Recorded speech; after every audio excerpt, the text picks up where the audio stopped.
Oh, hey, June Kim. Yeah, I know, right? New update looks crazy. Yeah, I know. They really believe that I don't work for Netmarble at all. It's great.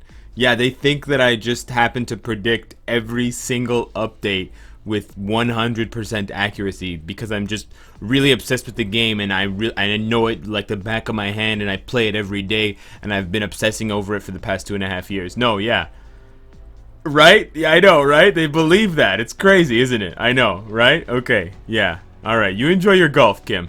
Alright, I'll talk to you later.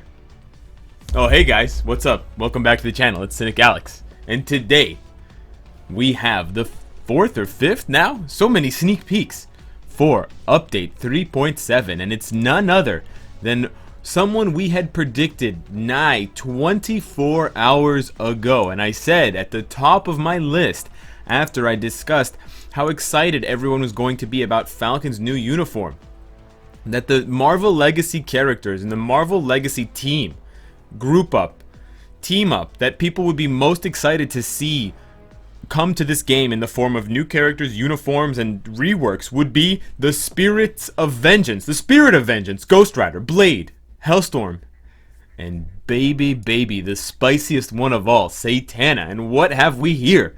A new teaser featuring the Spirit of Vengeance uniform. Look, horned mistress of flames, Satana herself.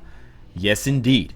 Now, I cannot say how excited I am for this because it means that of course, the Marvel Legacy theme is in full swing, but the doors could continue to open on this one and we could be seeing something like 6 or 10 new uniforms coming in, which could all signal reworks from anywhere from the bottom, the lowest tier of characters like Falcon, who get absolutely no use, even to mid-level characters that are useful, that could actually see some meaningful role being played in the meta going forward, like Satana. So I'm really excited to see how Netmarble handles this, because this is the first character that we're seeing from this update who doesn't appear to be in dire need of a uniform. So there's really no end to the possibilities of who we could see. I really hope we see something for Blade especially. I do have to pin my hopes on Wesley Snipes on this one. Ghost Rider, not as important because he's still usable in some form and he has already a new type of character. There's 2 Ghost Riders and he has 2 uniforms. And then Hellstorm, he could use a uniform, yeah, but Satana we have for now confirmed, and Blade is the one that I'm still holding out hope for.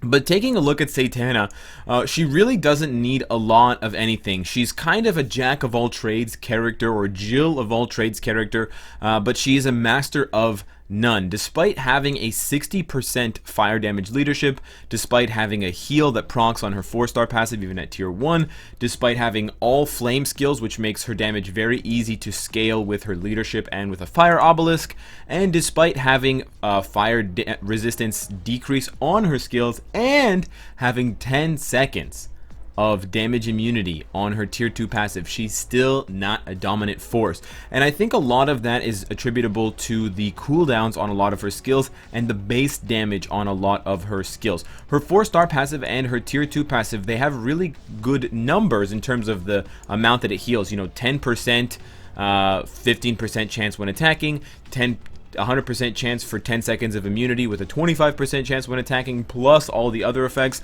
But the cooldowns are really what hurt her there. 30-second cooldown on Queen of Hell and a 30-second cooldown on Devil's Daughter are just way too long. And essentially what it means is that Satana is a great character for the first 10 seconds of a fight, and then suddenly her power just drops off a cliff. You can see this in Shadowland, you can see this in something like Alliance Conquest, where she seems to be holding her own against much stronger heroes, even native tier 2s like Thanos and others, and then she just suddenly dies. She suddenly disappears in a puff of smoke.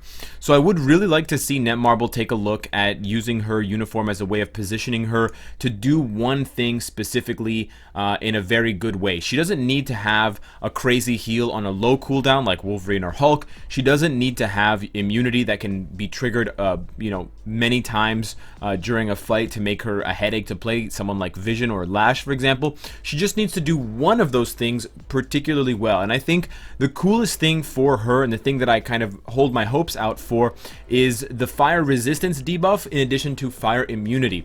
I think that Netmarble should try to explore Ghost Rider's passive a little bit more to create a little bit more counterplay and a little bit more of a counter system to characters like Jean Grey and Dormammu. Vengeance gives him a 100% chance to be immune to fire damage. It would be really nice if Satana had the exact same thing, and it would be cool because, you know, she could essentially stand a chance because she could reduce someone's fire resistance while additionally making herself immune to fire damage in the meantime. Or she could make herself immune to pierce for a few seconds to give her a chance. In addition to having that as kind of the central role of the character, fire resistance, in addition to lowering the enemy's fire resistance, she could have a team aura that makes her reduce the fire resistance of all of the enemies around her within a certain distance. So it could make her the perfect teammate for someone like Ghost Rider, like Red Hulk, like Hellstorm, her brother, or even like Jean Grey. That's probably going to be a less popular opinion because people don't want to see Jean Grey deal more damage, but it might break up some of these monotonous teams of, you know, Jean Grey, Quicksilver, Scarlet Witch, Jean Grey, Quicksilver, Nova, and you might start to see teams like Odin, Jean Grey, and Satana. Odin, if you don't know, has a leadership that on top of Jean Grey's debuff removal also increases the resistances. So you'd basically buff up your resistances while simultaneously using someone like Satana, if her new uniform does this, to decrease the enemy's resistances. But that's just a thought. The last thing I would say that I would have hopes for in terms of her uniform would be to increase some of the damage numbers on her skills. I did a bit of testing during the live stream, and I found that Satana's skills deal very low base damage, and I used Thor without his uniform as a comparison because a lot of people are wondering, and a lot of you would probably wondering, how much can the uniform really add to her damage numbers? And that's a really good question.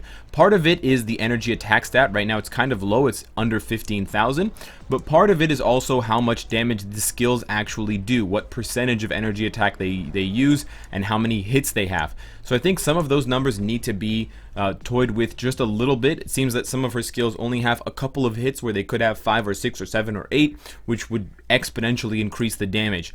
To give myself a little bit of an easier time to measure these things, I went ahead and I used Thor without his uniform. So as you can see, he only has about 15,200 energy attack without his uniform, which is very similar to Satana's.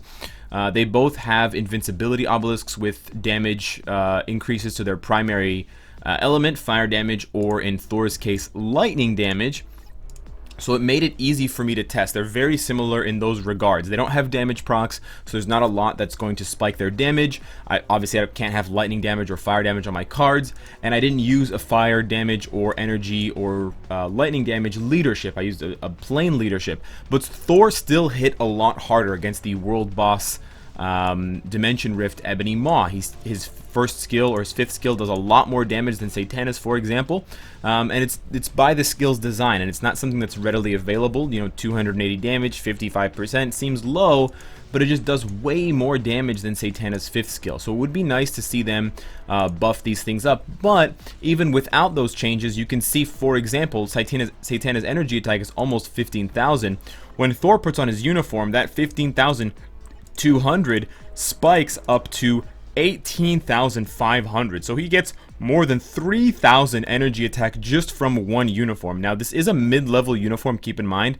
It's not the base 20% that you get for the mythic of other uniforms that are at that level. It is the kind of secondary one that we've seen for the Ragnaroks and for Wolverine. But in addition to the all attack buff and the all defense buff, you will get 2 slots for energy and all attack that will give you a bunch of base stats, which is essentially like another equipment of Uru for your character, so you can kind of double down on that. And so I can expect Satana to have similar energy attack numbers for at least my build once I have her uniform to mythic, should it be the same kind of mid-tier one as Thor. So theoretically, if she gets some changes to her skills, she could be doing as much, if not more damage than the God of Lightning, or the God of Thunder, after this update and after this uniform. So I am pretty excited about that, and I do hope to see a powerful Satana come, update 3.7. I am still holding out hope for Blade, but lastly, I wanted to leave you guys with a little bit of extra content. We have made it to the quarterfinals in Alliance Tournament, and it's Fury's Left Eye versus Nick Fury. Let me know as well in the comments below who you think is going to be revealed in the next teaser. I'm crossing my fingers for Blade, but maybe you have a better pulse on things than I do. But I wanted to leave you with my attack. I have an attack here, and I have to make it, so I thought I would do it live for you guys, and we can see what happened. I failed my last attack against the Weapon X team, but my team ended up pulling out the victory regardless of my failure. It's going to be Jean Grey, Scarlet Witch, and Quicksilver versus Jean Grey, Quicksilver, and Nova. So here we go. This is full auto. This is as endgame as it gets for PvP in Marvel Future Fight at the moment. So this can give you a glimpse into how things roll. I'm going to check their obelisks really quickly. We have one CTP. We have one CTP. We have, okay, all 3 CTPs. And I'm getting spanked. Okay, well, let's see if 2 versus 1, Jean Grey can pull it out.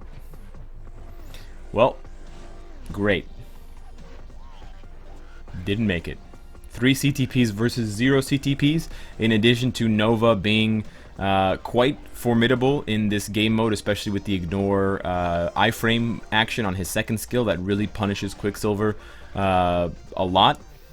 Basically makes it extremely difficult to fight off those teams. But hopefully I will succeed in my defense, which is when Nick Fury attacks me, when one of their members tries to attack me. And maybe, who knows, 10-0 right now. They haven't made their attacks, but maybe we'll pull it out and make it to the semifinals.